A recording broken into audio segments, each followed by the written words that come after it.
gericinin, yobazın, hainin üzerine gitmişti. Onlarca kitap, yüzlerce makale ve köşe yazısı yazmıştı. Herkesi korkutan karanlık odaklar sadece onu korkutamamıştı ve o karanlık odaklar bir mumcunun ışığıyla deşifre olmak üzereydi. Buna bir son vermeli ve karanlık yerinde kalmalı, hatta memleketin her yerine daha çok yayılmalıydı. Bunun için de ne gerekiyorsa yapılmalıydı. Gerekirse Ankara'da karlı sokak kana bulanmalıydı.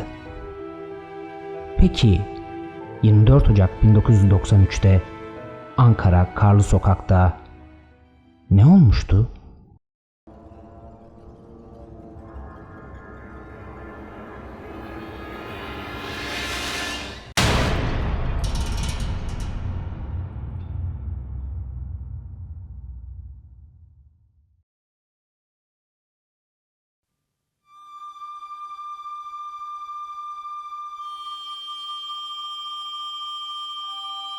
Siyasi görüşü ne olursa olsun ya da Güneydoğu'da görevli bir yargıç, savcı lojmanlarında otururken kapısı çalınıyor ve öldürülüyorlar. Mühendisler öldürülüyor, kadınlar öldürülüyor, çocuklar öldürülüyor. Peki o zaman bunların insan hakları yok mu diye soruyoruz. Yok mu bu insan hakları? Biz siyaset bakımından karşıtlarımıza özgürlük tanımazsak birer gizli faşistiz demektir.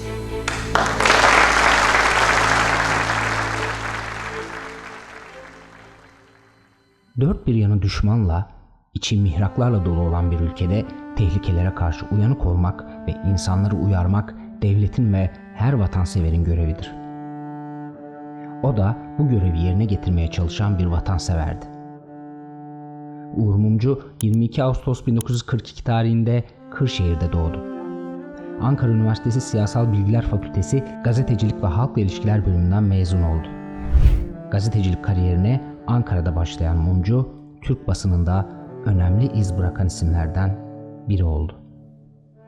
Uğur Mumcu genellikle araştırmacı gazetecilik anlayışıyla tanınmış, Türk toplumunda adalet ve demokrasi mücadelesinin simgelerinden biri olarak kabul edilmiştir. Özellikle devletin içindeki illegal örgütlenmeler, derin devlet yapılanmaları ve siyasi konularda kaleme aldığı cesur makaleleri ve kitaplarıyla bilinir. Uğur Mumcu'nun bu eserleri onun gazetecilik kariyerindeki araştırmacı ve eleştirel yaklaşımını yansıtan önemli çalışmalardır. Eserleri Türk siyasi düşünce tarihine ve gazetecilik literatürüne katkıda bulunmuş ve hala önemini koruyan eserler arasında yer almaktadır. Rabıta, Papa, Mafya, Ağaca, Çıkmaz Sokak, Sözün Meclisten İçeri, Sakıncalı Piyade gibi eserlerin yanı sıra pek çok makale kaleme almıştır. Bu eserler birilerini rahatsız etmiş olacak ki onlarca tehdit mesajı almıştı.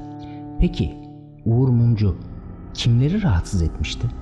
Yazdıklarını kendisi için tehdit olarak görecek olanlar kimlerdi? Dahası bu rahatsızlık bir gazetecinin hayatına mal olacak düzeye nasıl gelebilirdi?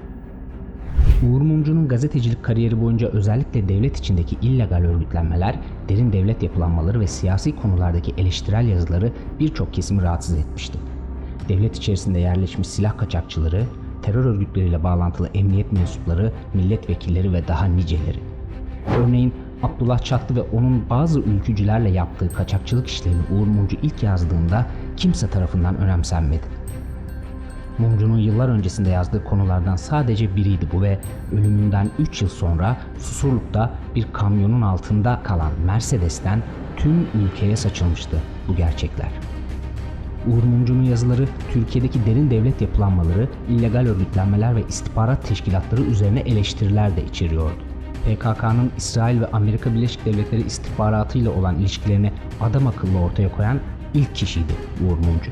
Hatta MİT ile PKK arasındaki bağlantıyı da son kitabında anlatacaktı. Fakat bu kitabı yayınlanamadan hayatını kaybetti. Uğur Mumcu'nun yazıları radikal İslamcılar gibi ideolojik konulara da değiniyordu. Bu ideolojik gruplar Mumcu'nun görüşlerinden ciddi rahatsızlık duyuyorlardı. Rabıta adlı kitabında bu İslamcı grupların, tarikat ve cemaatlerin, hatta bunların gizli veya açıktan bağlantılı olduğu pek çok terör örgütünün ipliğini de pazara çıkarıyordu. Fakat başta İslamcı siyasiler ve partileri olmak üzere hiç kimse bu yazılanları dikkate almadı. Ülke irtica tehlikesini her dönem iliklerine kadar hissetti. Cemaatlerin eylemleri 15 Temmuz 2016'da silahlı kalkışmaya kadar vardı. Şimdi ise devletin birçok kademesinde farklı dini cemaat ve örgütler kadrolaşmak için birbirleriyle yarışıyor. İşte Uğur Mumcu'nun yıllarca yazılarında ve kitaplarında bahsettiği tehlike de tam olarak buydu. Sırf bu sebep bile Mumcu'nun öldürülmesi için yeterli görülmüş olabilirdi. Tüm bu sebepler Uğur Mumcu'nun onlarca ölüm tehdidi almasının nedenlerinden sadece bazılarıydı. Ailesini bu tehditlerden ve tehlikelerden koruyabilmek için elinden gelen her şeyi yapıyordu. 24 Ocak 1993 Pazar sabahı da aynısını yaptı. Ailece hasta ziyaretine gideceklerdi. Aracının motorunu ısıtmak bahanesiyle ailesinden önce aracına geçti. Amacı bir saldırı ya da bomba ihtimaline karşı eşini ve çocuklarını korumaktı. Aracının kapısını açtı, sürücü koltuğuna oturdu, kontağı çevirdi. Karlı sokak, kanlı sokak olmuştu artık. Mumcu'nun aracı ve bedeni paramparça olmuştu. Başta ailesi olmak üzere komşuları, sokak ve mahalle sakinleri büyük bir şok yaşadılar. Hemen olay yerine akın edildi. Polis ve ambulansa haber verildi. Olay yerine gelen polisler ve meraklı kalabalık delil olması muhtemel parçaların üzerinde bilinçsizce geziniyordu. Adli bilimler açısından emniyet teşkilatı sınıfta kalmıştı. Bir de başbakan ve bakanların olay yerine geleceği öğrenilince olay yerinde elinde süpürgelerle temizlik yapan insanlar muhtemel delilleri süpürüp çuvallara ve poşetlere rastgele tıkıştırmaya başladı. Olay yerinden alınan bu görüntüler yıllarca Amerika'da adli bilimler eğitimi veren okullarda ve polis departmanlarında derslerde gösterildi. Emniyet teşkilatının farklı birimlerinin suikast üzerinde çalışmaları ve birbirleriyle rekabet etmeleri, hatta bu rekabet sırasında elde ettikleri delilleri birbirlerinden saklamaya kadar varan uygunsuzluklar nedeniyle de soruşturma süreci bir arpa boyu bile yol alamadı. Olayın ardından Uğur Mumcu'nun eşi Güldal Mumcu, dönemin İçişleri Bakanı Mehmet Ağar'la konuşmuştu. Güldal Mumcu, önlerine sürekli engeller, duvarlar örüldüğünü ve o duvardan bir tuğla çekilmesini söylediğinde Mehmet Ağar'ın bunu yapamayacağını ve bir tuğla çekerse duvarın altında kalabileceğini söylemesi ise olayın ardında kimlerin olabileceğine dair önemli göstergelerden biriydi.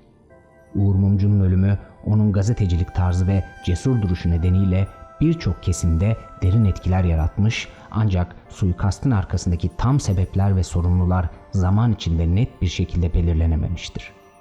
Uğur Mumcu'nun öldürülmesi Türkiye'deki basın özgürlüğü ve ifade özgürlüğü konularında ciddi bir tartışma başlatmıştır.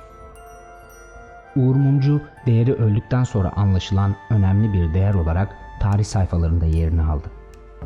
Cenazesine her kesimden on binlerce insan katıldı. Laik ve demokratik bir Türkiye için sloganlar atıldı, birlik mesajı verildi. Fakat günümüzde maalesef o günler pek fazla hatırlanmıyor. Her konuda olduğu gibi bu konuda da toplumsal anılarımızı tazelemiyor, unutuyoruz. Yaratılmaya çalışılan yeni toplumsal hafıza ve tavırsız kalma davranışı 90'lı yıllarımızı mumla aratmaması için bu ve bunun gibi pek çok video sonraki nesillere aktarılmalı, her kesimden insanlara ulaşmalı, tarih bilinci bütün yurtseverlere kazandırılmalı ve daha nice Uğur Mumcular yetiştirilmeli. Uğur Mumcu'nun da istediği gibi laik, demokratik ve müreffeh bir Türkiye dileğiyle. Bu haftanın tarih sayfalarından bir olayın daha sonuna geldik.